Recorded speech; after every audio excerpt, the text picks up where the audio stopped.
Hey there, Fletcher from All Things Overlanding here, and today I'm excited because I've been using this BougeRV diesel heater for a while now, and this thing is amazing. So I'm going to show you all the features of it. I'm going to walk you around it. I've used it, so I'm going to show you video of that, footage of it in action, how quiet it is.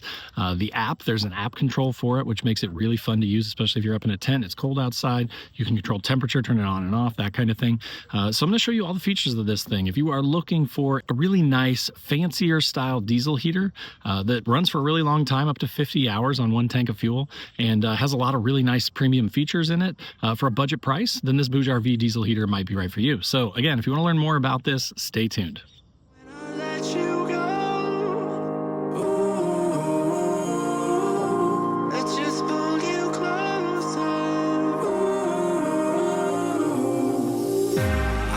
Understand where it came from, but you got it, I got it. It began in the land of the sandstorm. I fought it, though I wanted everything to do with what you give to me.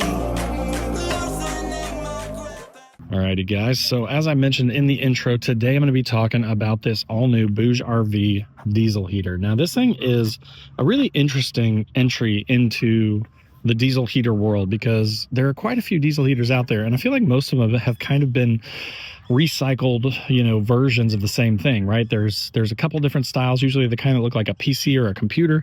Then there's kind of the suitcase style, and then the newer sort of style that I've seen is this, more like a boxy, almost looks like it's meant to be like built into something, which is kind of my plan for it. Is eventually I want to build this in when I get a cap for the rear of my truck into the bed of the truck, so I can just hook up the hose to throw it out and then hook it up into my tent and be good to go.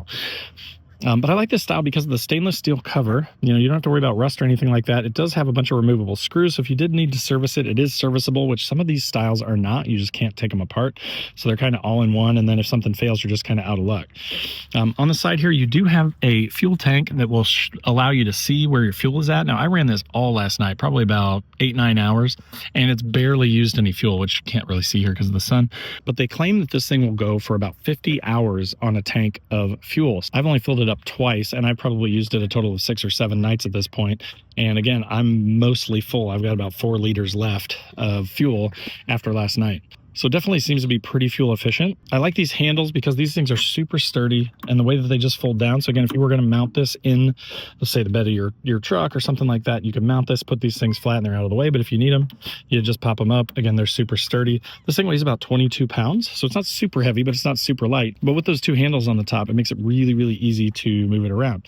Now, another thing that I like is this cap. And the reason that I like this cap is it's more of like an automotive style cap.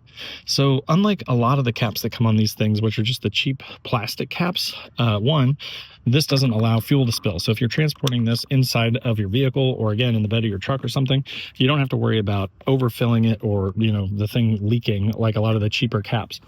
The other thing is, with those other cheap plastic caps, you always have to worry about venting. If you seal them up, then the diesel heater gets starved for air and it basically won't run. With these type of caps, it allows that venting to happen, so you don't have to worry about it. You just tighten it down so that it doesn't leak, and then you just run the diesel heater. And again, I ran it last night. From the time I turned it on to the time I shut it off this morning, it ran perfect, no errors, no nothing, just ran all night. Now, coming around to this side, another thing that I like is that the intake doesn't require an extra hose, right, with a filter on the end of it like a lot of these do. So it's just built right into the unit, so you don't have to mess with more hoses, right? The more stuff I have to mess with, the less likely I am to do it. So I just like that the intake is just right there, away, plenty far away from the exhaust, so you don't have to worry about any of that exhaust fumes getting back into it. Then you've got this very simple controller here built right into the end, where you can adjust your time, and then you can also adjust like the temperature up and down. You just hit this button to turn it on. I'm going to show this thing in action here. Like I said, I used it last night and I shot some video of it in action, so we'll cut to that here in a little bit. It does have this sort of plug from BougeRV.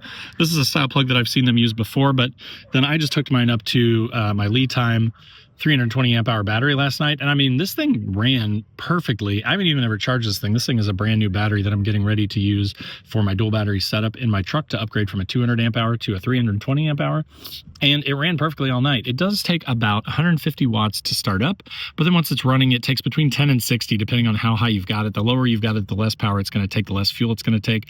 I had this thing turned to the very bottom. It's a 5 kilowatt heater, but you can adjust it down to 1.4 kilowatts, which is what I had it at, and I had all my windows windows vented 6 to 8 inches so that I didn't get burned out of the tent. So this thing's a very efficient heater.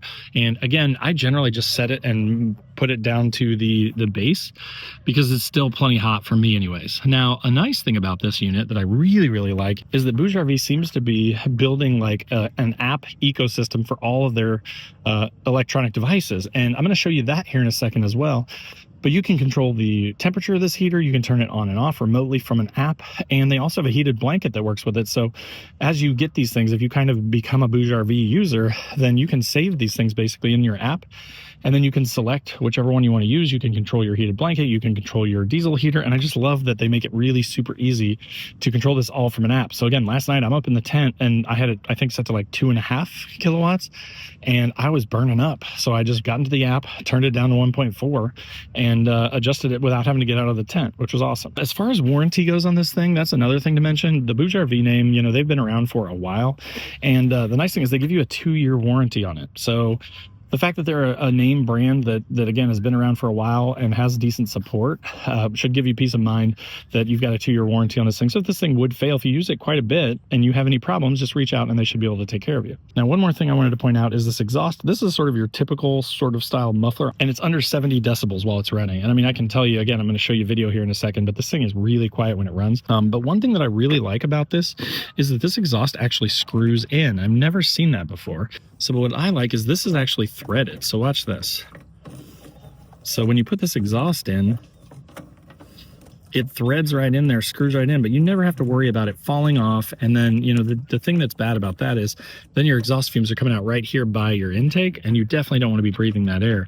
And I can't tell you how many times I've accidentally bumped an exhaust pipe and it's just fallen out, or you know, they just kind of are generally very cheap and loosey-goosey and they just kind of fall out. But with this one, again, you just thread it in there and then you're good to go. So I actually really like that. They also give you a cap for this to cover this up, just to keep it protected from the elements when you're not using it. And they give you all the gaskets and everything that you need. Now, one thing that I would recommend, and I pretty much recommend this with all diesel heaters, is they always give you this sort of stiff style, very short sort of output tube. And I will put a link in the description below to this style that I've got now. The one that I've got is like a 4-inch, so I had to kind of hack it together and put it on the tube, and that's how I've been using it. But what I'm going to do is I'm going to buy, I believe this is a 3 or 3.5 inch, so I'll verify that, and then I'll put a link in the description below to this sort of more dryer vent style tube that's much longer, so that you don't have to have it so close to your tent. So basically then you have, say, a 10-foot tube that you can just run right up into your tent. It collapses really small, it's a little bit lighter, and it just seems to do a better job, and it's way easier to use and makes your diesel heater easier to use with your rooftop tent. Now, another couple of things that they include with this that are really nice is you do get this sort of end piece that fits into, you know, your output tube. So on the other side of this vent hole in my rooftop tent, you can put this thing in there, which sort of allows you to control the direction of the air a little bit and sort of finish off the inside a little bit nicer. So that's pretty nice. Then they also include a 12-volt plug. So if you were plugging this into like a power bank or something like that, this would give you that option. Or they also include an AC cord with an inverter. So if you wanted to plug this into a power bank via AC, you could do that. If you wanted to use this in, say, like a garage or something like that, you could do that as well. But so it just gives you a ton of options for how you can use this diesel heater. Just wanted to get you guys an idea of what this sounds like when it's running. There's not really a tick. It's really quiet. But it's really quiet.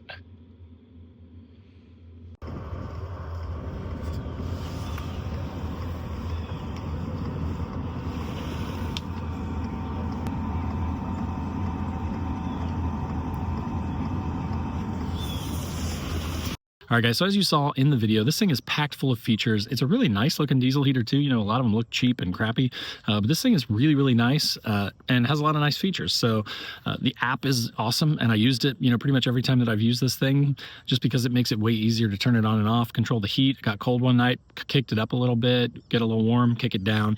So it's really super nice. A couple things that I would recommend getting with this is a better tube. So anyways, I will put a link in the description below to the one that I'm picking up for this thing that will work with it, and that way it'll make it easy for you to find. But definitely recommend upgrading that. Just give yourself more length on the tube, right? But other than that, the thing's really, really nice and runs great. So again, hopefully that was helpful for you. As I mentioned, there'll be links in the description below to the tube, to the diesel heater, to anything that you want. If I've got a coupon code, I'll put that down there as well. But definitely click through those if you're looking to pick one up. As always, there will be links to my social media channels down there, so wherever you want to come join the conversation, I'd love to have you. There's also a join button below this video, which is just a passive way to support the channel, gives you early access to the videos and some other perks, so if you want to do that, check that out. But if you want to be more involved with all things overlanding, there's also a link to my Patreon page, and the Patreon group is awesome. I'm actually on this trip that I'm on right now where I'm using this diesel heater. One of my Patreon folks came with me, and we've had a blast. We hit some trails, we've hung out, we've eaten food, we've sat around a campfire, and it's been a ton of fun. So if you want to be part of the Patreon, definitely check that link out. And then of course there is a link to my website where I've got funny overlanding camping themed patches and stickers, things like don't burn your wiener and it's a hot dog, or I hate people so I camp. So if you want stickers or patches, definitely check that out. And then there is a link to the Newbie Overlanders Facebook group. Now this group's totally free to join. At the time I'm recording this video, there are almost 28,000 people in the group. So it's growing every day, but unlike a lot of the big groups, we don't allow bullying or anything like that. So if you're kind of tired of the negativity, then definitely consider checking out Newbie Overlanders. But again, thanks so much for watching. I hope that was helpful. Click through the links below to get one for yourself, and we'll see you next time.